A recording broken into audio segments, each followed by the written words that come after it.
तेरी मेहरबानी का है बोझ इतना, तेरी मेहरबानी का है बोझ इतना, जिसे मैं उठाने के काबिल नहीं हूँ। मैं आ तो गई हूँ मगर जानती हूँ, मैं आ तो गई हूँ मगर जानती हूँ तेरे दर पे आने के काबिल नहीं हूँ। ये माना के दाता हो तुम कुल जहाँ के, ये माना के दाता हो तुम कुल जहाँ के, मगर कैसे झोली फैलाऊं मैं आके, मगर कैसे झोली फैलाऊं मैं आके। जो पहले दिया है वो कुछ कम नहीं है, जो पहले दिया है वो कुछ कम नहीं है, उसी को निभाने के काबिल नहीं हूँ, उसी को निभाने के काबिल नहीं हूँ। तेरी मेहरबानी का है बोझ इतना, तेरी मेहरबानी का है बोझ इतना, जिसे मैं उठाने के काबिल नहीं हूँ। तुम्हीं ने अदा की मुझे जिंदगानी, तुम्हीं ने अदा की मुझे जिंदगानी, तेरी महिमा फिर भी मैंने न जानी, तेरी महिमा फिर भी मैंने न जानी। कर्जदार तेरी दया की हूँ इतनी, कर्जदार तेरी दया की हूँ इतनी, ये कर्जा चुकाने के काबिल नहीं हूँ, ये कर्जा चुकाने के काबिल नहीं हूँ।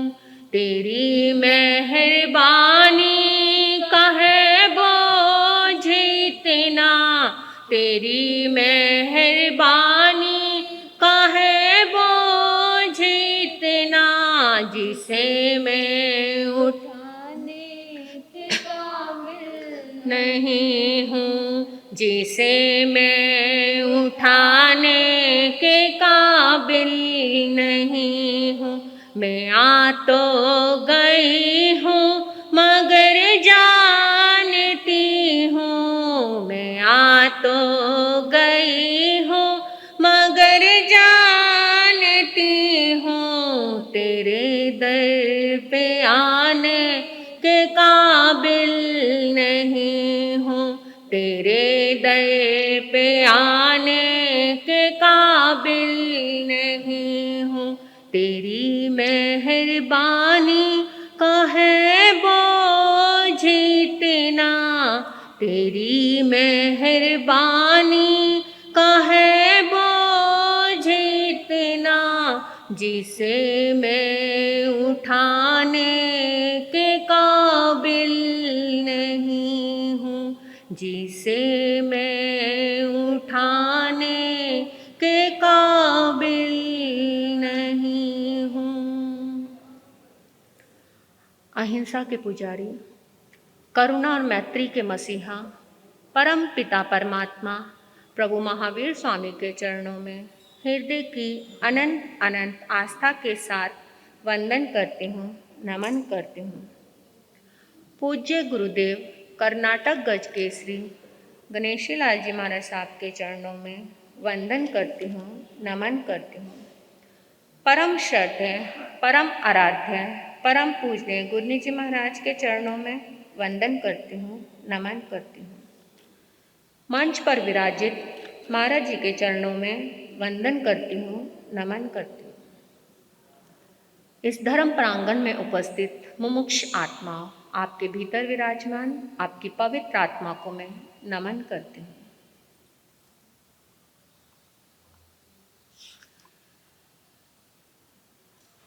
कहते हैं जो प्रणाम क्या है?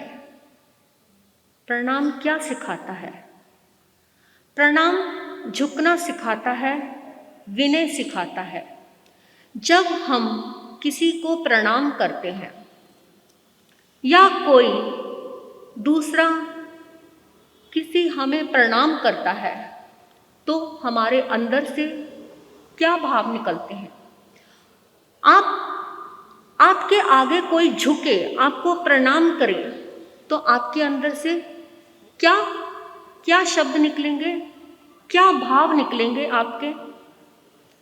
खुश रहो, गॉड ब्लेस यू, सदा सुखी रहो, स्वस्थ रहो, आगे बढ़ो। जब आपको कोई प्रणाम करता है तो आशीर्वाद स्वरूप आपके मुंह से अपने आप ही ये शब्द निकलेंगे, क्योंकि जब कोई तुम्हारे आगे झुक गया,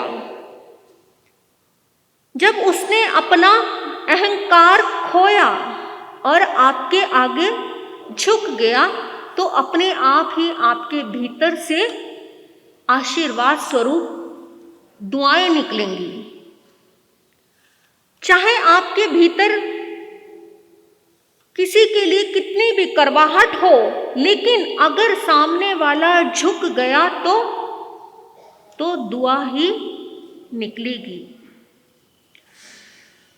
ये आशीर्वाद हमारे लिए एक कवच का रूप बन जाएगा।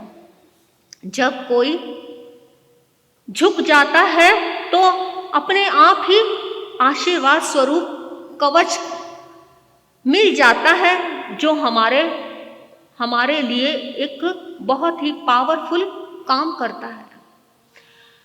तो ये ऐसा है आशीर्वाद, ऐसा है जिसको आज के समय में लेकिन इंसान अपनी संस्कृति से दूर भागता जा रहा है, भूल गया है अपनी संस्कृति। जो सुबह सबसे पहले उठ के अपने बड़ों को, अपने माता पिता को, अपने गुरुजनों को प्रणाम करते थे तो आशीर्वाद स्वरूप उनको एक कवच मिल जाता था, जो पूरा दिन उस कवच के ओरे में रहकर सुरक्षा करता।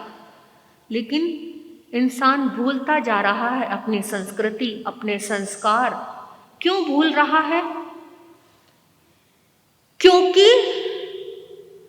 क्योंकि वो किसमें पड़ गया कि दुनिया में गूगल पर समाचार, मोबाइल, लैपटॉप, इन चीजों में पढ़ के इंसान अपनी संस्कृति को भूल गया और हर चीज को कहाँ सर्च करना चाहते हैं?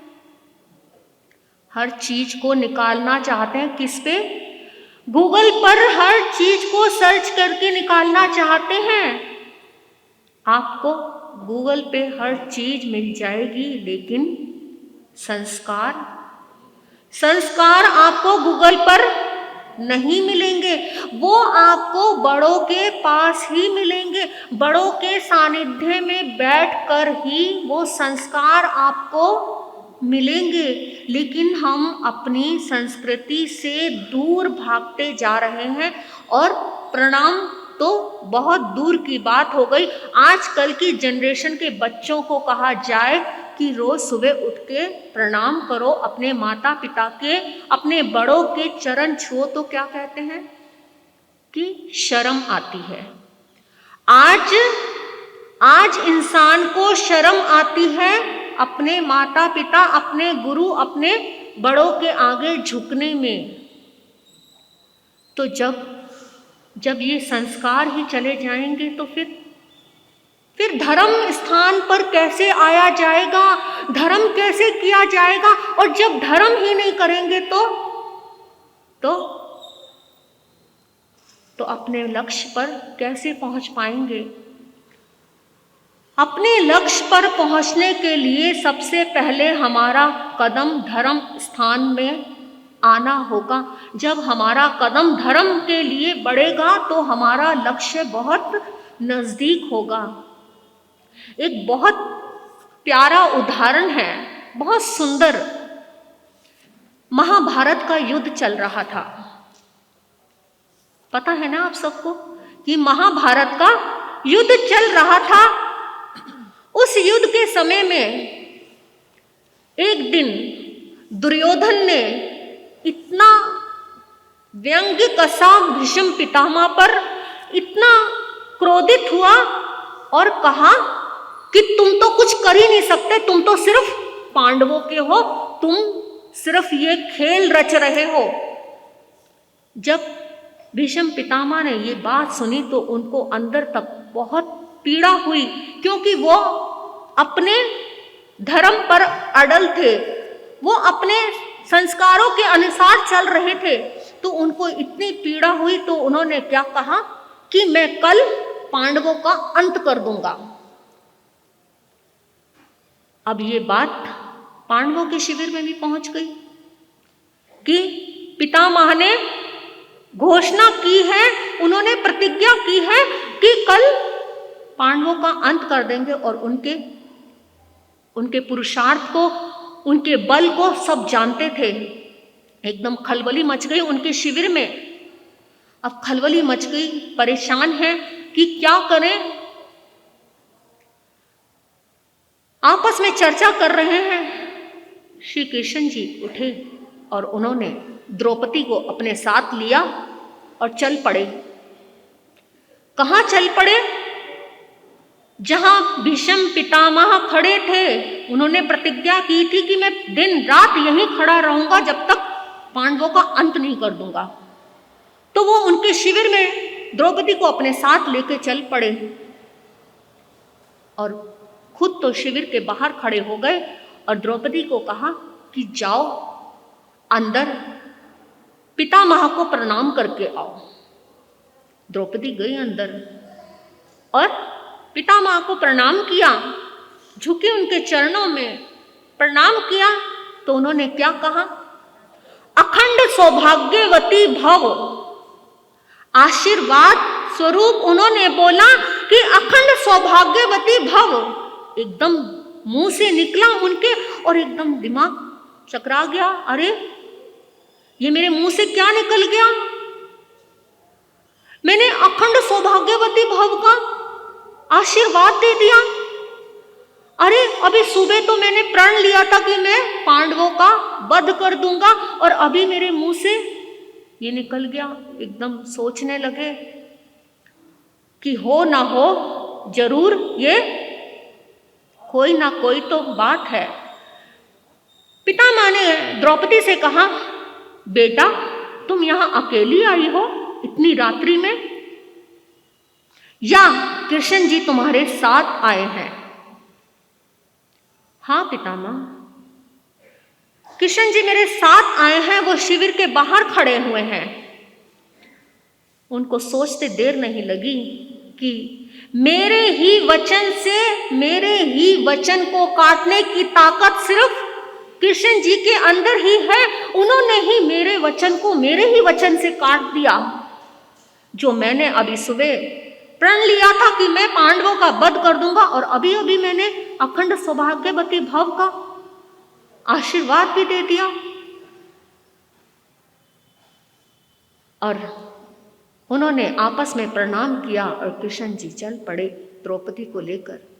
कृष्ण जी ने द्रौपदी को कहा कि देखो, तुम्हारे एक प्रणाम करने से तुम्हारे पतियों को जीवन दान मिल गया। अगर रोज ऐसे ही एक दूसरे को सब प्रणाम करते तो ये महाभारत होती ही नहीं, क्योंकि कोई झुका ही नहीं, किसी के अंदर विनय नहीं आई। दुर्योधन के अंदर थोड़ा सा भी झुकने का भाव आ जाता तो ये महाभारत नहीं होती। सिर्फ तुम्हारे एक प्रणाम मात्र से तुम्हारे पतियों को जीवन दान मिल गया। तो ऐसा है झुकना, ऐसा है प्रणाम कि अपने आप ही दूसरे के मन से आशीर्वाद निकल जाता है, आशीर्वाद स्वरूप वरदान निकल जाते हैं।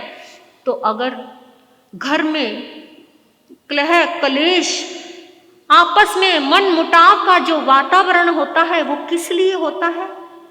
क्योंकि हम एक दूसरे के प्रति झुकना नहीं जानते, हम विनय भाव करना नहीं जानते।